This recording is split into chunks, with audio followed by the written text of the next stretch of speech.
Dear students, अस्सलाम वालेकुम। This is Aamir Suhail. इस वीडियो में मैं आपको modal verb plus have plus past participle के इस्तेमाल के बारे में बताऊंगा। Modal verb will, would, shall, should, can, could, may, might, ought to, must के साथ, जब हैव के साथ जब वर्ब की थर्ड फॉर्म इस्तेमाल होती है तो ये क्या मानी देते हैं, ये कहाँ पे इस्तेमाल होते हैं। तो ये बात ज़हन में रखें, ये पॉसिबल पास्ट इवेंट्स के लिए इस्तेमाल होते हैं। माजी में मुमकिन वाक़यात के बारे में, ऐसे वाक़यात जिनका होना मुमकिन हो, जो होने चाहिए थे। Example, Ali should have been here in the morning. Ali को सुबह यहाँ पे होना चाहिए था। Something must have delayed him. शायद किसी चीज़ ने उससे तख़ीर कर दी हो। May have, might have and could have. We use these forms to say that possibly something happened in the past. May have, might have, could have के साथ past participle हम उस वक़्त इस्तेमाल करते हैं जब हम किसी ऐसे वाक़या के मुतालिक बात करते हैं जिसका माजी में होना मुमकिन हो, जिसका माजी में होना इम्कान हो। कि मुमकिन है, possibly something happened in the past, मुमकिन है कि माजी में उसका होना मुमकिन हो, इम्कान हो।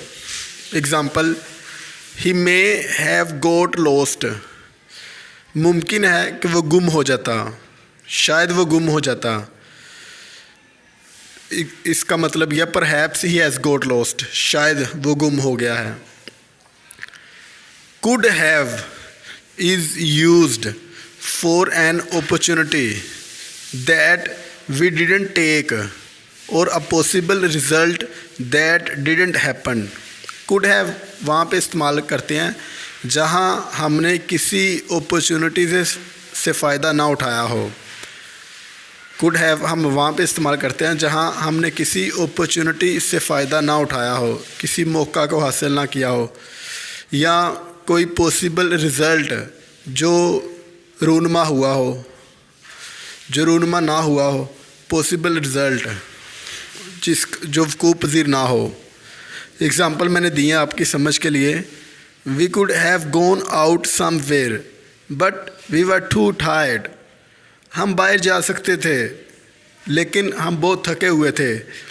अब यहाँ पे could have plus past participle यानी वर्ब की थर्ड फॉर्म इस्तेमाल इसलिए हुई है कि मौका था, हम इस मौका से फ़ायदा उठा सकते थे, हम बाहर जा सकते थे, लेकिन हम थके हुए थे, हम नहीं गए।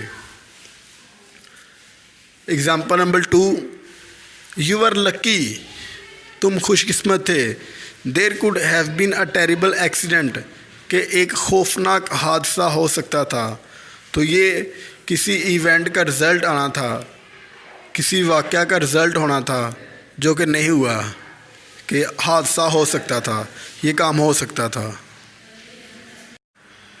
Should have and ought to have, where we use these forms. Should have और ought टू हैव को हम कहाँ पे इस्तेमाल करते हैं, मैं आपको बता रहा हूँ। We use these forms when someone didn't do the right thing. हम ये सूरतें उस जगह इस्तेमाल करते हैं जब किसी ने कोई सही काम ना किया हो, जब किसी ने काम गलत कर दिया हो, जब किसी ने काम सही ना किया हो। Example, we didn't play very well. हम अच्छे तरीके से ना खेल पाए। We should have played better. हमें अच्छा खेलना चाहिए था, हम अच्छे तरीके से ना खेल सके, हमने अच्छे तरीके से ना खेला, हमें अच्छा खेल पेश करना चाहिए था। Number 2 example, I got lost, कि मैं गुम हो गया। Sorry, I ought to have drawn you a map. मुझे आपसे मैप लेना चाहिए था, कि मैं गुम हो गया। अफसोस है कि मुझे आपसे नक्शा ले लेना चाहिए था, मुझे आपसे नक्शा लेना चाहिए था। तो शुड हैव और ओ टू हैव का इस्तेमाल हम उस वक़्त करते हैं जब किसी ने कोई सही काम ना किया हो।